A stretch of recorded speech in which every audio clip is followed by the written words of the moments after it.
ఒక విషయం నిన్న మోటోలో ఎడ్జ్ 50 అల్ట్రా ఫస్ట్ సెల్కి వచ్చింది. దీన్ని ఆర్డర్ చేశారని చెప్పి ఒక కమ్యూనిటీ పోస్ట్ పెట్టాను. దాని కింద చాలా మంది మన వాళ్ళు కమెంట్స్ చేశారు, వద్దు ఫోన్ కొనొద్దు, వాల్యూ ఫర్ మనీ కాదు, only value for money phones కొని రివ్యూస్ పోస్ట్ చేయాలి. ఈ ఫోన్ పెద్దగా మేము ఎవరం పర్చేస్ చేయము, వస్తే గిస్తే బిగ్ బిలియన్ డేస్ లో ఏమైనా తక్కువ వస్తే అప్పుడు కొనుక్కుంటాం తప్ప ఈ ఫోన్ ఆర్డర్ క్యాన్సిల్ చేసి నీ డబ్బులు మిగిల్చుకొని చెప్పి చాలా మంది కమెంట్స్ చేశారు. అందరికీ థ్యాంక్ యూ సో మచ్. నా గురించి ఇంత పాజిటివ్ గా ఆలోచించి వాల్యూ ఫర్ మనీ ఫోన్స్ కొనమని చెప్పని నా డబ్బులు సేవ్ చేసుకోమని అందరు నాకు సజెస్ట్ చేసినందుకు థ్యాంక్ యూ. మీరే ఇంట్రెస్టెడ్ గా లేరు అండ్ మీరు ఇచ్చిన సలహా ఖచ్చితంగా నేను తీసుకొని ఆ ఫోన్ ని క్యాన్సిల్ చేసేసా. ఆ ఫోన్ మనకి డెలివరీ అవ్వదు, మన ఛానల్ రివ్యూ కూడా మోటో ఎడ్జ్ 50 అల్ట్రా మీద రాదు. బేసిక్ గా మనం ఫోన్స్ లో వైడ్ యాంగిల్ కెమెరాస్ గురించి ఎంత తక్కువ మాట్లాడుకుంటే అంత మంచిది అనుకుంటాం. అసలు ఈ ఫోన్ గురించి ఎంత తక్కువ మాట్లాడుకుంటే అంత మంచిది అనమాట. ఇప్పటివరకు ఎప్పుడు మన ఛానల్లో ఈ OnePlus లో CE లైట్ సిరీస్ ని ఎప్పుడు రికమెండ్ చేయలేదు, ఎందుకంటే వాల్యూ ఫర్ మనీ ఫోన్స్ అసలు తీసుకుంటారు. అసలు వీళ్ళ ఎజెండా ఏంటంటే 20,000 రూపాయల లోపల budget phones value for money phones తీసుకురావాలన్న ఇంటెన్షన్ తో ఈ CE లైట్ సిరీస్ స్టార్ట్ అయింది. కానీ స్టార్ట్ అయిన దగ్గర నుంచి ఒక్కసారి కూడా వీళ్ళు ఆ కేటగిరీకి మ్యాచ్ అయ్యేలాంటి తీసుకుని రాలా. అలానే దీన్ని కూడా తీసుకొని వచ్చారు. దీని మీద ఎక్స్పెక్టేషన్స్ కూడా పెద్దగా ఏమీ లేవు. దీనికంటే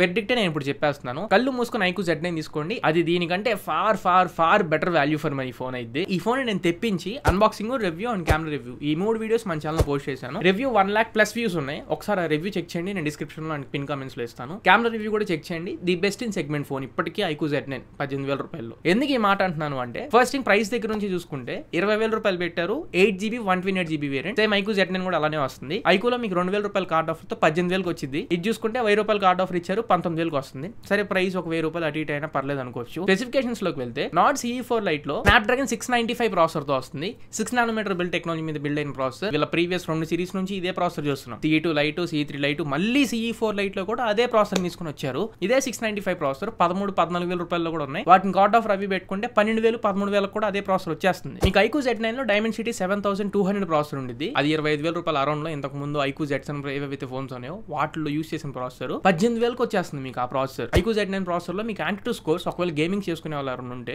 Antutu స్కోర్ 7 lakh పైన స్కోర్ చేసింది. 695 ప్రాసెసర్ తీసుకుంటే 4 లక్షల దగ్గరలో స్కోర్ చేసింది. ప్రాసెసర్ విషయంలో కంప్లీట్ డిసప్పాయింట్మెంట్ అని చెప్పాలి. డే టు డే యాక్టివిటీస్ ఓకేలే కానీ గేమింగ్ చేసుకోవాలనుకుంటే మీరు PUBG ఆడుకున్నా, BGM ఆడుకున్నా, ఈవెన్ ఫ్రీ ఫైర్ కూడా కొంచెం కష్టమే. సబ్వే కానీ 8 Ball Pool ఇట్లాంటి గేమ్స్ ఆడుకోవడమే కానీ గ్రాఫిక్స్ రెండర్ చేసే గేమ్స్ ఏవి కూడా ఇది పెద్దగా హ్యాండిల్ చేయలేదు. రెండు ఇంకా డిస్ప్లే గురించి మాట్లాడితే ఇందులో 6.67 ఇంచ్ AMOLED డిస్ప్లే తీసుకొచ్చాము. ప్రీవియస్ నాట్ CE3 లైట్ కి అండ్ ఈ మోడల్ కి పెద్ద డిఫరెన్స్ ఏదైనా ఉందంటే LCD ప్యానల్ నుంచి AMOLED కి షిఫ్ట్ అయ్యామని చెప్పి అంటున్నారు. బట్ తీసుకొచ్చినా కానీ దీనికి కంప్లీట్ క్యాపబిలిటీస్ ఏమీ లేవు. ఇందులో మీరు 4K వీడియోస్ కూడా ప్లే చేసుకోలేరు. యూట్యూబ్ లో 4K వీడియోస్ ప్లే అవ్వవు. అండ్ ఈ డిస్ప్లే కి ఓవరాల్ ఫోన్ కి అసలు HDR సపోర్టే లేదు. మీరు యూట్యూబ్ లో ప్లే చేసుకోండి, నెట్ఫ్లిక్స్ లో ప్లే చేసుకోండి, అసలు HDR సపోర్టే లేదు. 4K సపోర్టే లేదంటే HDR దాకా వెళ్తారు బాబు. దీనికంటే far better display iQOO Z9 నుండి 6.67 ఇంచ్ AMOLED డిస్ప్లే వచ్చింది. 4K వీడియోస్ ప్లే అవుతాయి. HDR కంటెంట్ కూడా మనం స్ట్రీమ్ చేసుకోవచ్చు. డిస్ప్లే ఓవరాల్ ప్యాకేజ్ అక్కడ ఇది. SD కార్డ్ కావాలనుకుంటే యూస్ చేసుకోవచ్చు. 2TB వరకు SD కార్డ్ యూస్ చేసుకోవచ్చు అంట. ఇప్పటి వరకు నేను 128GB 256GB SD card use చేశాను కానీ అంతకు మించి 1TB 2TB SD కార్డ్ ఎవరు యూస్ చేస్తారు నాకే తెలియదు. అండ్ ఇంకా cameras rear side 50 megapixel main camera, Sony LYT 600 sensor use చేస్తున్నారు. 2 megapixel depth sensor, front 16 megapixel camera.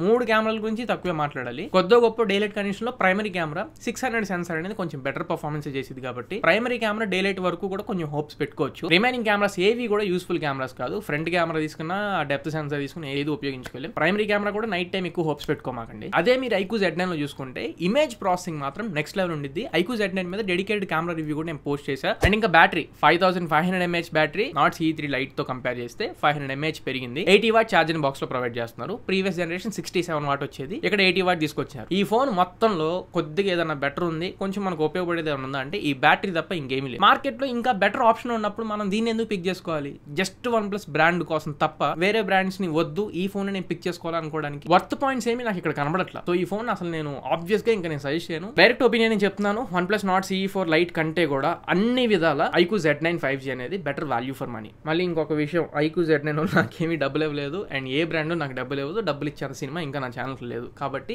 ఏ బ్రాండ్ కి నేను కొమ్ముగా అయ్యట్లేదు. అది కొంచెం గుర్తుపెట్టుకొని నేను OnePlus కి యాంటీ కాదు. సో OnePlus ఫ్యాన్స్ ఎవరైనా హర్ట్ అయ్యి కమెంట్స్ పెట్టే వాళ్ళు అయితే ముందే చెప్తున్నా. సో ఇది ఫ్రెండ్స్ ఓవరాల్ గా OnePlus నాట్ CE4 లైట్ కి సంబంధించి కంప్లీట్ ఇన్ఫర్మేషన్. ఈ వీడియో మీకు నచ్చింది అనుకుంటున్నాను, నేను ఖచ్చితంగా ఉపయోగపడింది అనుకుంటున్నాను. నచ్చితే లైక్ చేయండి, మీ ఫ్రెండ్స్ అందరికీ షేర్ చేయండి. మళ్ళీ ఇంకొక మంచి వీడియోతో మంచి క్వాలిటీ కంటెంట్ తో మీ ముందుకు తిరిగి వస్తా. Until then this is your Tarun signing off now friends. జై హింద్.